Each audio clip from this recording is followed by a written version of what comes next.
नमस्कार दोस्तों, स्वागत है आपका हमारे YouTube चैनल एड एजुकेशन में। संविदा शिक्षक वर्ग 3 की क्लास में हमने प्रैक्टिस सेट स्टार्ट किए हैं। प्रैक्टिस सेट की क्लासें हम अब लेकर आएंगे आपके लिए, और इसमें हमारे टॉपिक वाइज प्रैक्टिस सेट होंगे। तो रचना और रचयिता ये हमारा पहला टॉपिक है और बहुत ही इंपॉर्टेंट है। इसमें आपको रचनाएं दे देंगे और रचयिता पूछ लेंगे, या फिर रचयिता दे देंगे और उनकी रचनाओं के बारे में पूछ लेंगे। ठीक है, तो इसमें पहले प्रश्न को देख लेते हैं हम। पहला प्रश्न आपके सामने स्क्रीन पर है। पहला प्रश्न है, जन्मे का नाग यज्ञ के रचयिता कौन है। ठीक है, बहुत ही इंपॉर्टेंट रचना और रचयिता हम आपके लिए लेकर आए हैं जो परीक्षा में आ सकते हैं ऐसे। ठीक है, तो इसकी फ्री पीडीएफ भी हम आपको हमारे टेलीग्राम चैनल, जिसकी लिंक डिस्क्रिप्शन में दी है, वहाँ पर दे देंगे। तो वहाँ से फ्री पीडीएफ भी इसकी आप डाउनलोड कर सकते हैं, और इनके आंसर्स हम वहाँ पर नहीं देंगे आपको। तो आंसर्स के लिए आप हमारी वीडियो देख के इनके आंसर लगा लेंगे, जिससे आपको क्या रहेगा कि प्रैक्टिस हो जाएगी। इसको नाम ही हमने प्रैक्टिस सेट इसीलिए दिया है। ठीक है, तो जन्मे का नाग यज्ञ के रचयिता कौन है, तो गोविंद वल्लभ पंत पहला वाला ऑप्शन। दूसरा जो ऑप्शन है आपका वो है लक्ष्मी नारायण लाल। तीसरा ऑप्शन है जयशंकर प्रसाद, और चौथा है सेठ गोविंद दास। तो इसका जो सही आंसर होगा वो होगा जयशंकर प्रसाद। जो आपका तीसरा वाला ऑप्शन है वो इस प्रश्न का बिल्कुल सही आंसर है कि जन्मे का नाग यज्ञ के रचयिता कौन है, तो जयशंकर प्रसाद। चलते हैं अगले प्रश्न पर। अगला प्रश्न आपके सामने स्क्रीन पर है। अगला प्रश्न क्या कह रहा है देख लेते हैं हम। अगला प्रश्न आपके सामने स्क्रीन पर है। दूसरा प्रश्न कि कवितावली के रचयिता का नाम बताइए। कवितावली रचना किसने लिखी। पहला ऑप्शन है सूरदास जी, दूसरा केशवदास, तीसरा तुलसीदास जी, और चौथा है देव। तो कवितावली के जो रचयिता हैं उनका नाम आपको बताना है। तो कवितावली के जो रचयिता है वो है तुलसीदास जी। जो तीसरा वाला ऑप्शन है वो इस प्रश्न का बिल्कुल आपका सही आंसर है। तुलसीदास जी ने रामचरितमानस की रचना की, इसके अलावा दोहावली, कवितावली, इन सभी की रचनाएं की। तो इसमें हमसे पूछा है कवितावली के रचनाकार, तो तुलसीदास जी इसका सही आंसर होगा। अगले प्रश्न पर चलते हैं। अगला प्रश्न आपके सामने स्क्रीन पर है। अगला प्रश्न भी बहुत ही इंपॉर्टेंट है कि रामचरितमानस के रचयिता कौन है। तीसरा वाला प्रश्न है आपका, केशवदास, मैथिली शरण गुप्त, विद्यापति या तुलसीदास जी। तो रामचरितमानस के जो रचयिता है वो है तुलसीदास जी। ठीक है, अभी हमने आपको बताया कि रामचरितमानस की रचना भी तुलसीदास जी ने की, जो एक महाकाव्य है। रामचरितमानस क्या है, तो वह एक महाकाव्य। ठीक है, अगला प्रश्न आपके सामने स्क्रीन पर है। अगला प्रश्न क्या है देख लेते हैं। साकेत के रचयिता कौन है। साकेत के रचयिता कौन है। हरिओद, जयशंकर प्रसाद, मैथिली शरण गुप्त और दिनकर। अब यहाँ पर हरिओद जो रचनाकार है उनकी उपाधि, इनका पूरा नाम है अयोध्या सिंह उपाध्याय, जिनको हरिओद की उपाधि दी गई है। तो हरिओद से आपको कंफ्यूज नहीं होना है, ये वही अयोध्या सिंह उपाध्याय है। ठीक है, तो साकेत के रचयिता कौन है। तो इस प्रश्न का जो सही आंसर होगा वो होगा आपका मैथिली शरण गुप्त। साकेत की जो रचना की है वो मैथिली शरण गुप्त ने की है। जो तीसरा वाला ऑप्शन है इस प्रश्न का बिल्कुल सही आंसर है। अगले प्रश्न पर चलते हैं। एक प्रश्न हमारा ऊपर रह गया है, प्रिय प्रवास किसकी रचना है। ठीक है, मैथिली शरण गुप्त की, हरिओद की, माखनलाल चतुर्वेदी की, या फिर आपके महादेवी वर्मा की। ये चार ऑप्शन है। तो प्रिय प्रवास जिसकी रचना है उनका नाम है आपका हरिओद, अयोध्या सिंह उपाध्याय। जो दूसरा वाला ऑप्शन है चौथे प्रश्न का, वो इसका चौथे प्रश्न का सही आंसर है। प्रिय प्रवास की रचना की है हरिओद ने। और पांचवे का अभी हमने आपको बताया, पांचवें प्रश्न का आंसर आएगा साकेत के रचयिता, तो मैथिली शरण गुप्त जी। ठीक है, छठा प्रश्न देख लेते हैं। छठा प्रश्न आपके सामने स्क्रीन पर है। छठा प्रश्न है, रामचंद्रिका की रचना निम्न में से किसकी है। रामचंद्रिका जो रचना है वो निम्न में से किसकी है। पद्माकर की, तुलसीदास की, केशवदास की, या मैथिली शरण गुप्त की। तो इस प्रश्न का जो सही आंसर होगा कि रामचंद्रिका रचना किसकी है, तो इसका जो सही आंसर होगा वो होगा आपका केशवदास जी की। तीसरा वाला ऑप्शन इस प्रश्न का बिल्कुल सही आंसर है। केशवदास जी की रचना है रामचंद्रिका। अगले प्रश्न का रुख कर लेते हैं। अगला प्रश्न आपके सामने स्क्रीन पर सातवां प्रश्न है, कामायनी के रचयिता कौन है।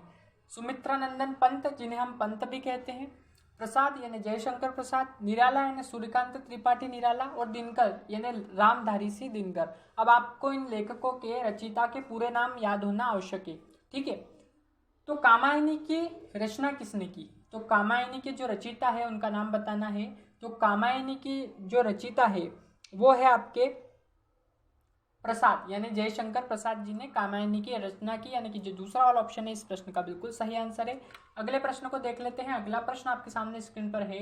अगला प्रश्न क्या कह रहा है? अगला प्रश्न है आपका कि मधुशाला के रचनाकार है। 9वां प्रश्न, मधुशाला के रचनाकार कौन है? अंचल, मुक्तिबोध, बच्चन या रामकुमार वर्मा, यानी इनको डॉक्टर रामकुमार वर्मा भी कहते हैं। ठीक है, तो मधुशाला के रचनाकार कौन है? आपको 4 ऑप्शन दिए, इसमें से आपको सही आंसर बताना है। ठीक है, तो मधुशाला के जो आपके रचनाकार है वो है आपके बच्चन जी। ठीक है, जो मधुशाला की जो रचना की वो बच्चन जी ने की। अब ये बच्चन जी कौन? तो हरिवंश राय बच्चन जी। जो तीसरा वाला ऑप्शन है वो इस प्रश्न का बिल्कुल सही आंसर है। अगला प्रश्न देख लेते हैं। अगला प्रश्न आपके सामने स्क्रीन पर 10वां प्रश्न, चिंतामणि के रचयिता है। 10वां प्रश्न, ठीक है, चिंतामणि के रचयिता कौन है? तो रामचंद्र शुक्ल है, हरिओध है, यानी कि वही अयोध्या सिंह उपाध्याय हैं, महावीर प्रसाद द्विवेदी है, या फिर जयशंकर प्रसाद है।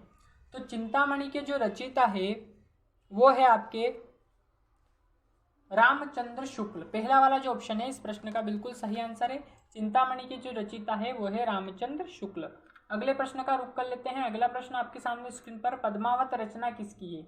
जायसी की, चंद्रबरदाई की, विद्यापति की या रहीम की? तो इस प्रकार से आपको प्रश्न दे देंगे और आपको उसका आंसर बताना है, या फिर ऐसा भी कर सकते हैं कि आपको एक लेखक दे दें और उनकी रचनाएं दे दें, तो आपको उसमें से उनकी रचनाएं बताना है। तो बताइए 11वें प्रश्न का आंसर क्या होगा?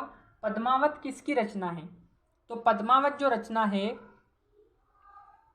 वो होगी आपके जायसी की, मलिक मोहम्मद जायसी की रचना है। ठीक है, पहला वाला जो ऑप्शन है इस प्रश्न का बिल्कुल सही आंसर है। अगले प्रश्न पर चलते हैं। अगला प्रश्न आपके सामने स्क्रीन पर है। अगला प्रश्न है, कर्मभूमि के रचयिता है, यानी कर्मभूमि की रचना जिसने की, यानी कर्मभूमि को जिसने लिखा वो कौन है? प्रेमचंद्र जी, उग्र, कौशिक या अमृतलाल नागर? तो इस प्रश्न का जो सही आंसर आएगा वो होगा आपका प्रेमचंद्र। ठीक है, कर्मभूमि के जो रचयिता हैं वो होंगे प्रेमचंद्र। ठीक है, तो आपका जो पहला वाला ऑप्शन है वो इस प्रश्न का बिल्कुल सही आंसर है। अगला प्रश्न देख लेते हैं। अगला प्रश्न आपके सामने स्क्रीन पर है। अगला प्रश्न क्या कह रहा है? अगला प्रश्न है, अब मैं नाचो बहुत गोपाल किसकी रचना है? वृंदावन लाल वर्मा, अमृतलाल नागर, भगवती चरण वर्मा या सूरदास की? तो इस प्रश्न का जो सही आंसर होगा वो होगा आपका अमृतलाल नागर की रचना है अब मैं नाचो बहुत गोपाल। अगले प्रश्न पर चलते हैं। अगला प्रश्न आपके सामने स्क्रीन पर है, उद्धव शतक नामक रचना किसकी है? सूरदास जी की, जगन्नाथ दास रत्नाकर की, रामशंकर शुक्ल की, सत्यनारायण कविरत्न की? तो उद्धव शतक नामक जो रचना है वो है आपकी जगन्नाथ दास रत्नाकर जी की।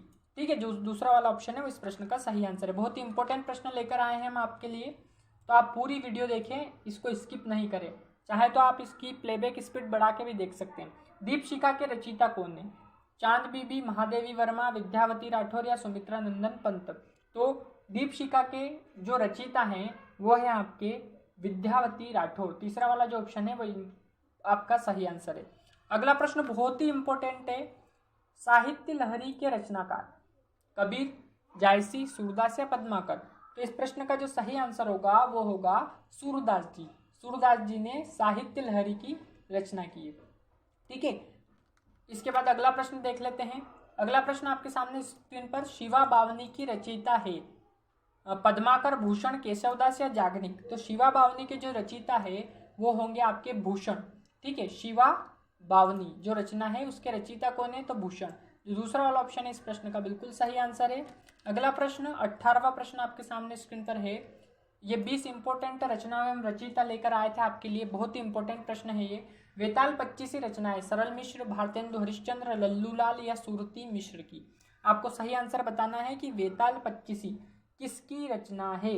तो वेताल 25 जो रचना है वो है आपकी सूरती मिश्र की। जो चौथा वाला ऑप्शन है इस प्रश्न का बिल्कुल सही आंसर है, वेताल 25 रचना सूरती मिश्र की है। अगला प्रश्न आपके सामने स्क्रीन पर 19वां प्रश्न, बुद्ध चरित्र के रचनाकार कौन है? बुद्ध चरित्र के जो रचनाकार है वो कौन है?